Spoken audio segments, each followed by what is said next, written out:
Welcome back to the Daily Dose. We got day number 99 going on today. We are one day away from 100. And do you know what our scripture is for today? If you don't, you need to go down below and click on the PDF file in the link in the description. That'll tell you what our scripture is that we're reading each day. So for today, we've got 1 Kings 17 through 19, also Psalm number 99. Today, we are introduced to a guy named Elijah. Elijah is one of the prime-time big boy prophets of the Old Testament. So here's the deal, right? Now, remember, Ahab was reigning over Jerusalem. Over Israel. Ahab was the wicked king who was reigning over the Israel tribes, which were the 10 to the north. Okay, so enter Elijah. Stage right.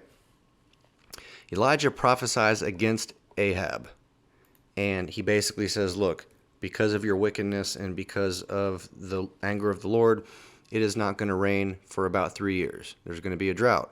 What happens when there's a drought? There's normally a famine because there's a shortage of food because the crops and the grains are not growing. They can't provide water for all of the animals, so on and so forth. Then we read that Elijah gets fed by ravens, of all things. It's kind of bizarre, huh?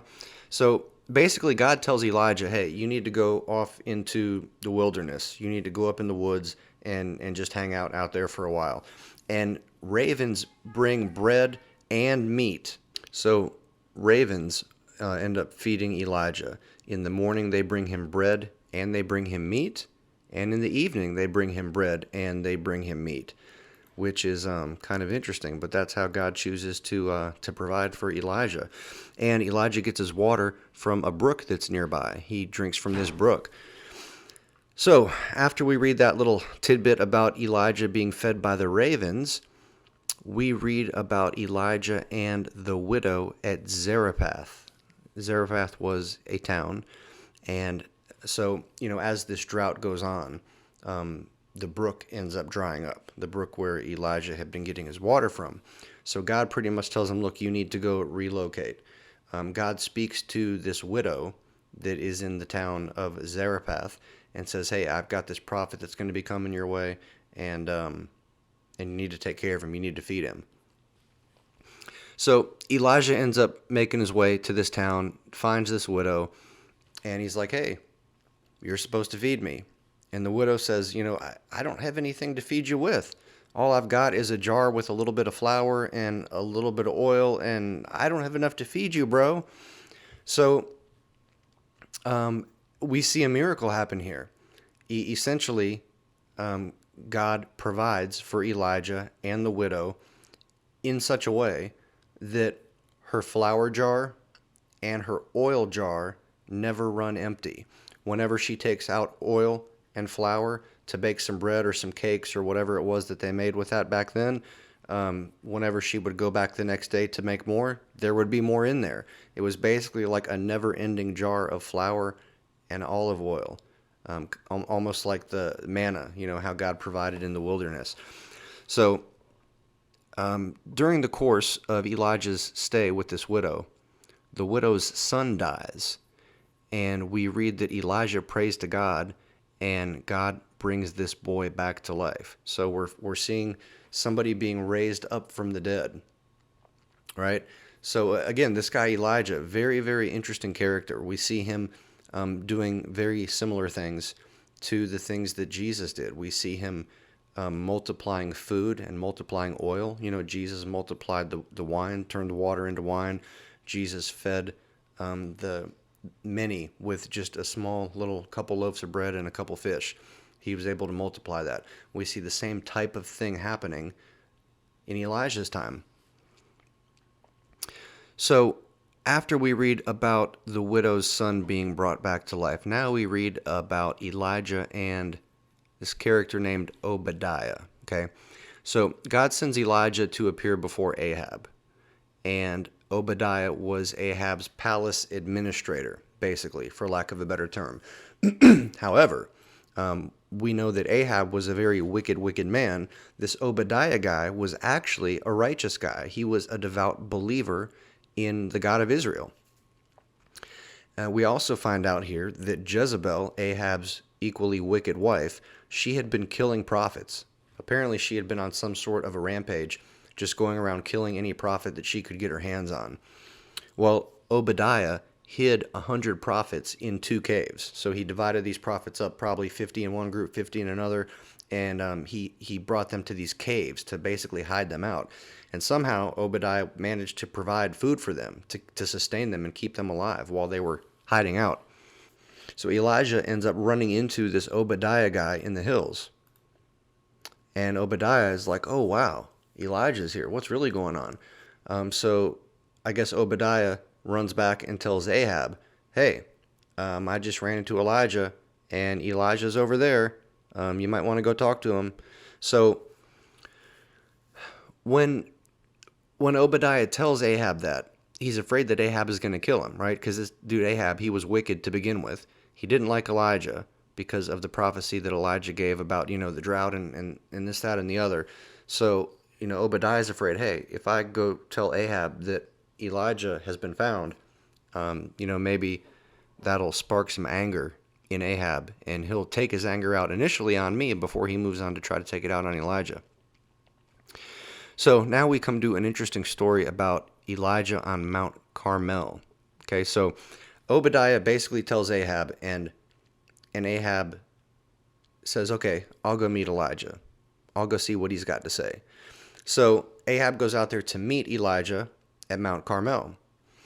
So basically, they decide that they're going to do a challenge to see whose God is the real God, to see whose God is the more powerful God. Baal, the false gods that Ahab and his people have been serving, or what we know as the true God, the God of Israel. So the challenge is this, right? Basically, the false prophets of Ahab, they are supposed to sacrifice an animal, and they're going to put it on an altar. And then same thing, Elijah is going to sacrifice an animal, and he's going to put it on a separate altar, all right? So you've got 2 altars with 2 sacrifices. The way this is supposed to play out is that whichever side's God would be able to basically make the sacrifice spontaneously combust and go up in flames, that side, their God, would be dominant, right? So if Ahab's false prophets could pray, and if they could somehow make the sacrifice light up and go up in flames, then that would prove that they were superior. If Elijah could pray to God, and if the God of Abraham, Isaac, and Jacob, if he could make Elijah's sacrifice burn up on fire, then that would show that Elijah's God was superior, okay? So Ahab's little Baal prophets try all day long, right? They're praying, they're doing all kinds of little rituals and dancing around and, whatever. Elijah actually ends up mocking them. He's like, oh, maybe you need to cry a little louder. Maybe your God is sleeping, And so these Baal, the false Baal prophets, they start like cutting themselves and jabbing themselves, and they're letting blood all over the place, thinking that that's going to appease their God to do what they're trying to get him to do. So after that fails, right, after the day goes by, and meanwhile, Ahab and Baal and their false god has been unable to set this offering ablaze, Elijah says, okay, now it's my turn. You guys ready? Elijah basically tells the people to go get buckets of water and dump buckets of water on his offering to make it that much harder to be set on fire, because he wants them to know beyond the shadow of a doubt, hey, this is a miracle from God. So God ends up torching it. After the sacrifice is soaking wet, God sets it on fire, and it just goes up in flames. At this point, the people are afraid because they realize, wow, this is some serious business, and I guess we've been serving the wrong God. Shame on us. So Elijah has the people go round up all of these false Baal prophets that he was competing against, and he has them killed. From there, we read a story about Elijah fleeing to Horeb. Okay, so after the situation with the competition, for lack of a better term, between Baal, the false god, and the true God of Israel. After that happens, excuse me, my eyes are kind of dry. Felt like I had an eyelash in there too. Much better. Okay, so after Ahab is embarrassed and his God is embarrassed, he goes and runs to Jezebel and says, "Oh, Jezebel, I'm embarrassed. You're not going to believe what Elijah did. You know, this, that, and the other. He killed all of our prophets. He made us look like fools, so on and so forth." So Jezebel, who I believe is the one that really wore the pants in the family, she ends up vowing that she's going to have Elijah killed. So Elijah finds out about this, and he flees.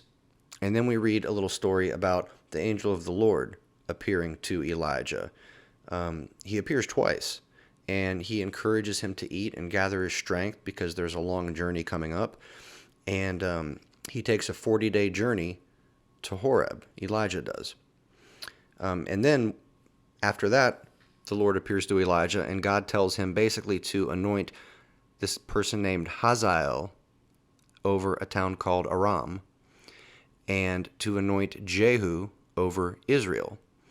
And he is also told to appoint another soon-to-be prophet named Elisha as his successor. Okay, so we've got Elijah and Elisha. Very confusing. Elijah was the first one. Elisha was his successor. So the last little section of today's scripture we read is about the call of Elisha. So Elijah goes to recruit Elisha, and Elisha basically follows him and becomes his apprentice, his disciple, sort of, for lack of a better term. And that's kind of where we wrap up in today's reading material. So I will leave you guys with that for today, and we will be back again tomorrow to continue on and have some more fun in the Daily Dose. So until we meet again, my friends, deuces.